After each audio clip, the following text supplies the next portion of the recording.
मेरा नाम है हितेश और इस बार मैं आया हूँ दुधवा टाइगर रिज़र्व में। अभी हम जा रहे हैं दुधवा टाइगर रिज़र्व में अपनी पहली सफारी के लिए। यहाँ पे टोटल हम 2 सफारी करने वाले हैं। दुधवा का जंगल दिसंबर और जनवरी में सिर्फ वाइल्ड लाइफ से नहीं, ठंड से भी बहुत टेस्ट लेता है। कड़कड़ाती ठंड, जहाँ 4-5 लेयर्स पहनकर भी हवा सीधी बॉडी के अंदर तक लगती है, और ऊपर से डेंस फॉग। कभी कभी इतना ज़्यादा फॉग होता है कि 20-30 मीटर के आगे ही जंगल गायब हो जाता है। यहाँ कई बार ऐसा भी होता है कि कोई एनिमल बिल्कुल पास से निकल जाए और आपको उसकी मौजूदगी का एहसास तक ना हो, और इसका रीज़न होता है फॉग और बड़ी बड़ी झाड़ियाँ। इस जंगल में साइटिंग से पहले सबसे पहले आपको जंगल की कंडीशन समझनी पड़ती है, और दुधवा शुरू से ही इस बात को क्लियर कर देता है। हाँ, वो बता रहा वहां तक मिले, यहाँ तक बंदे मिले होंगे, मेरे को तो साथ में दिखा। पत्ते के पास भी ये बना है, ये चला गया होगा फेंस के अंदर। नदी की तरफ से आया तो स्कॉर्पियो से, नदी की तरफ से स्कॉर्पियो ही आया होगा। मुझे बड़ा लगता है कि मुझे लगता है ये दोनों बंदे एक ही साथ पड़ गए, दोनों गए नहीं एक ही। हाँ, ये आगे मतलब इससे मतलब थोड़ा बड़ा लग रहा है, इसलिए मुझे इतनी ठंड में अगर कोई चीज़ आपको एकदम से अलर्ट कर सकती है तो वो होती है टाइगर से जुड़ी कोई छोटी सी खबर। और हमारे साथ वही हुआ। जब हम ओपन एरिया को एक्सप्लोर कर रहे थे, तब रोड पर कुछ पग मार्क्स ने सबका ध्यान खींच लिया। ये टाइगर के पग मार्क्स थे और काफ़ी फ्रेश, इतने फ्रेश कि लग रहा था जैसे थोड़ी देर पहले ही किसी ने यहाँ से क्रॉस किया हो। सबकी नज़र रोड पर थी। इस टाइम ऐसा लग रहा था कि ठंड इतनी नहीं है जितनी पहले हमें लग रही थी, क्योंकि दिमाग में सिर्फ एक ही सवाल था कि क्या हम उसी डायरेक्शन में मूव कर रहे हैं। ऊंचाई तक आ गया है ना, मुझे ऐसे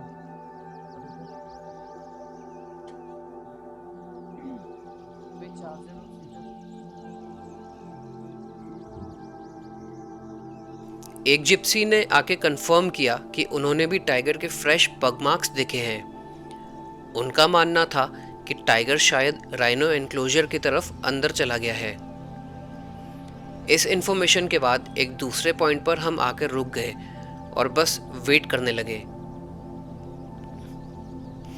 थोड़ी ही देर में एक और जिप्सी वहां आके रुकी। उन्होंने भी वही न्यूज़ शेयर की, टाइगर के मूवमेंट की। अब सीन बिल्कुल क्लियर था, टाइगर यहीं कहीं आसपास ही था। हमें उसकी प्रेजेंस फील हो रही थी, लेकिन अभी तक किसी को उसका कोई ग्लिम्प्स नहीं मिला था। इसके बाद हम एक दूसरे ट्रैक की तरफ बढ़े और दूर से ही एक जिप्सी ने हमें इशारा करना शुरू किया। जब पास गए तो उनका एक्साइटमेंट छुपाए नहीं छुप रहा था। वो लिटरली खुशी से नाच रहे थे। उन्होंने बताया कि उनके सामने एक टाइगर था। 5, 10, 15 मिनट नहीं, लगभग 50 मिनट तक, 50। और सिर्फ एक ही जिप्सी थी वहाँ। ना कोई क्राउड, ना कोई और जिप्सी, ना कोई शोर, बस एक परफेक्ट हेड ऑन की ड्रीम साइटिंग। फिर पता चला कि हम बस 30 सेकंड लेट थे। हमारा पहुंचना और टाइगर का बुशेस में डिसअपियर होना, दोनों के बीच का गैप सिर्फ आधा मिनट का था। हमने वेट किया, शायद वापस आए, शायद घूम के किसी और ट्रैक से निकले, लेकिन वो टाइगर तो ऐसे गायब हुआ जैसे कभी वहाँ था ही नहीं। और एक बार फिर जंगल ने हमें याद दिला दिया कि वाइल्ड लाइफ में सब कुछ टाइमिंग का खेल होता है। Right time, right place. इस मूवमेंट के बाद वापस आ गए जहाँ से 4 या 5 रास्ते कटते हैं, और अचानक से एक जिप्सी बड़ी स्पीड से हमारे पास आई और उसने जो कहा उससे पूरा जंगल एक पल के लिए रुक सा गया। रोड पर 3 टाइगर हैं। बताया गया कि सीजर नाम की टाइग्रेस अपने कब के साथ ट्रैक पर मूव कर रही है। ये सुनकर एक्साइटमेंट नेक्स्ट लेवल पे चला गया। हमने बिना एक भी सेकंड वेस्ट किए अपनी जिप्सी को एक पैरेलल ट्रैक पे लिया। प्लान सिंपल था, जिस ट्रैक को क्रॉस करके वो आएंगे हम उससे पहले वहाँ पहुँच जाएं, ताकि जब वो निकले तो सीधा हेड ऑन शॉट्स मिले। अब सब कुछ टाइमिंग पे डिपेंड कर रहा था, टाइगर कहाँ से निकलेगा, कब निकलेगा और क्या जंगल आज हमें उस पल का हिस्सा बनने देगा।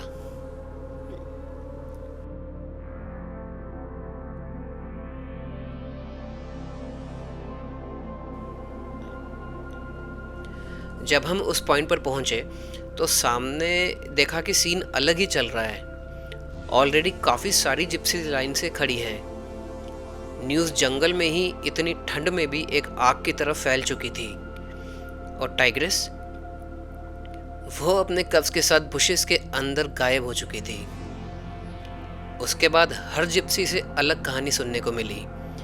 कोई कह रहा था शायद वो पानी की तरफ आएगी, किसी का मानना था कि उसने किल किया है और कब्ज को वहीं लेके गई है।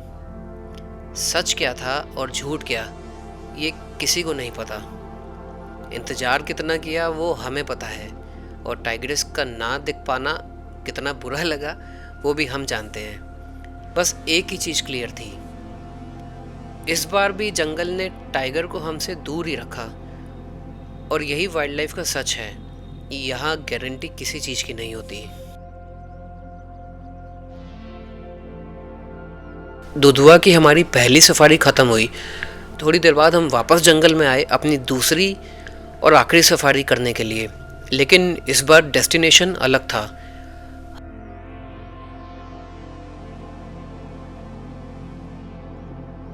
हम जा रहे थे राइनो एनक्लोजर की तरफ। ये दुधवा का एक बहुत ही एक्सक्लूसिव जोन है। यहाँ एक टाइम पे सिर्फ 4 जिप्सी को ही एंट्री मिलती है और ये सफारी सिर्फ आफ्टरनून में होती है, बिल्कुल first come first serve basis पे।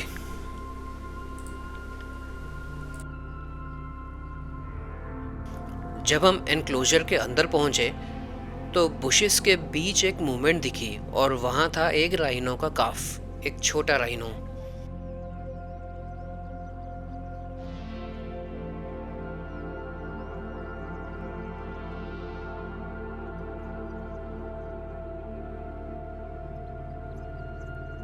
शांत सा जंगल के साथ बिल्कुल परफेक्टली मर्ज हो रहा था। इस एनक्लोजर का पर्पस क्या है और कैसे यहाँ राइनो को इंट्रोड्यूस किया गया, ये सारी डिटेल्ड कहानी मैं ऑलरेडी एक वीडियो में बना चुका हूँ। उसका लिंक आपको ऊपर आई बटन में और नीचे डिस्क्रिप्शन में देखने को मिल जाएगा। अगर दुधवा को समझना है तो उस वीडियो को देखना बहुत ज़्यादा ज़रूरी है। और अगर ऐसी और वीडियोस को आप देखना चाहते हो तो इस चैनल को सब्सक्राइब करना बिल्कुल ना भूलें। राइनो क्लियरली विजिबल नहीं था, इसलिए हमने सोचा कि इसकी फ़ोटो तो बाद में ले लेंगे, अभी थोड़ा आगे बढ़ते हैं, शायद यहीं कहीं टाइगर मिल जाए जैसे हमें पिछली बार यहाँ पे मिला था।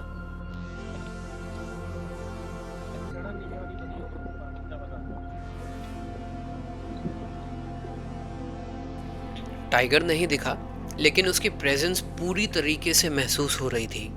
जगह जगह फ्रेश पग मार्क्स थे, बिल्कुल ऐसे जैसे वो बस थोड़ी देर पहले ही यहाँ से गुजरा हो, या फिर हो सकता है कि वो कहीं आसपास ही हो और हमें देख रहा हो, लेकिन हम उसे नहीं देख पा रहे। यहाँ कभी कभी टाइगर सामने नहीं आता, लेकिन ये एहसास जरूर दे देता है कि तुम उसके घर में हो। थोड़ा और आगे बढ़े और फाइनली जंगल ने हमें अपनी एक झलक दिखाई, एक स्टॉक बिल्ड किंगफिशर, एक ब्राइट फ्लैश। अब मेरे साथ जो क्लाइंट्स थे उनका सिर्फ टाइगर में ही नहीं बर्डिंग में भी काफ़ी इंटरेस्ट था, तो स्टॉक बिल्ड किंगफिशर की झलक पाने के बाद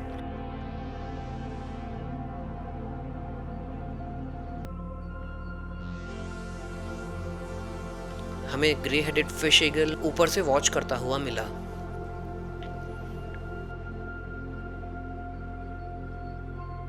एक स्पॉटेड डियर परफेक्ट दुधवा के फ्रेम में था, जिप्सी के बिल्कुल आगे, उसी कैनपी में जहाँ पे हम टाइगर को इमेजिन कर रहे थे, लेकिन देख रहे थे स्पॉटेड डियर को। कुछ चीज़ें हमारे हाथ में नहीं होती। और एक लॉन्ग टेल श्राइक, छोटी सी साइटिंग, इससे सबको थोड़ा जंगल का फील ज़रूर आ गया। सुबह जहाँ डेंस फॉग थी, अब वहीं स्काई धीरे धीरे क्लियर हो रहा था। लाइट आ रही थी, बस टाइगर नहीं आ रहा था। टाइगर को ढूंढते ढूंढते हम वापस लेक के पास आए और यहीं हमने देखा कि जिस राइनो को हम वहाँ पे सोच रहे थे कि बाद में क्लिक करेंगे, वो अब गायब था। एक बहुत इम्पॉर्टेंट लेसन मिला कि वाइल्ड लाइफ वैसे ही इतनी अनएक्सपेक्टेड है। अगर सामने की चीज़ छोड़ के चले जाओगे ये सोच के कि वो आगे दोबारा मिल जाएगा, तो ऐसा नहीं होता।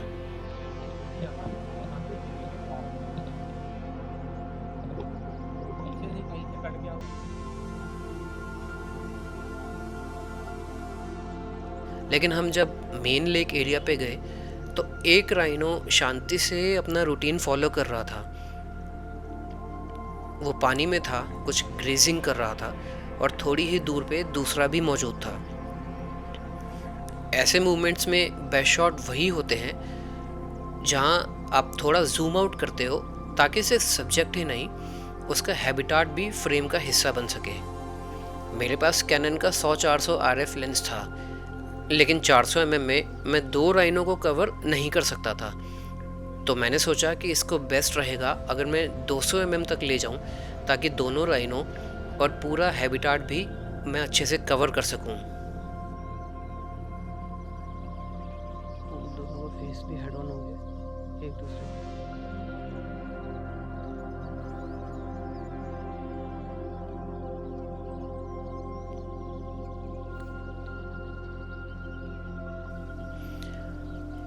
हमारा एनक्लोजर का टाइम ख़त्म होने ही वाला था, तभी जो जिप्सी अब एनक्लोजर में आई थी उसने बस एक ही लाइन बोली और हमारी एक्साइटमेंट फिर से बढ़ गई कि बाहर बहुत अच्छा टाइगर दिख रहा है। ये सुनते ही हम लोग बाहर आए और बाहर निकलते ही एक और जिप्सी आई और उसने जो हमें बताया वो ऐसा लग रहा था कि once in a life time कुछ होने वाला है, बस हमें वहाँ तक अब पहुँच जाना चाहिए।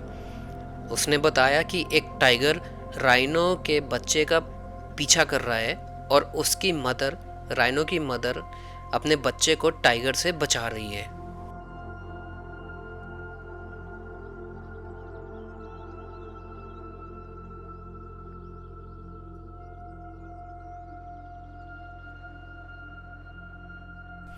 ये सुनते ही हम जिस पॉइंट पे पहुंचे और हमने देखा कि हमारे अलावा लगभग 30 से 35 जिप्सी उस जगह पे ऑलरेडी पहुंची हुई थी।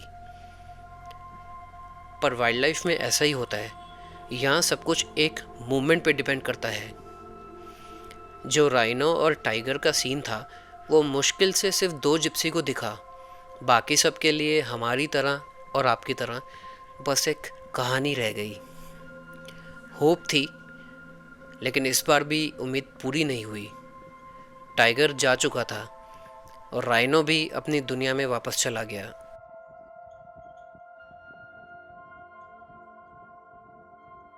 और सफारी धीरे धीरे ख़त्म हो रही थी। लगभग 10 साल बाद ये मेरी पहली ऐसी वाइल्ड लाइफ ट्रिप थी जहाँ मुझे टाइगर नहीं दिखा। लेकिन सच कहूँ तो सीखने को बहुत कुछ मिला। समझा कि जंगल सिर्फ साइटिंग्स का नाम नहीं, ये पेशेंस, रिस्पेक्ट और नेचर को उसके टर्म्स पे एक्सेप्ट करने का लेसन भी है। किशनपुर और दुधवा का ये चैप्टर यहीं ख़त्म होता है, लेकिन मेरा सफ़र अभी भी जारी है। मैं मिलूँगा आपसे एक नई कहानी के साथ एक नए जंगल में। अगर वीडियो अच्छी लगी हो तो लाइक ज़रूर करना और ऐसे ही वाइल्ड लाइफ स्टोरीज़ के लिए चैनल को सब्सक्राइब करना मत भूलना। Thank you.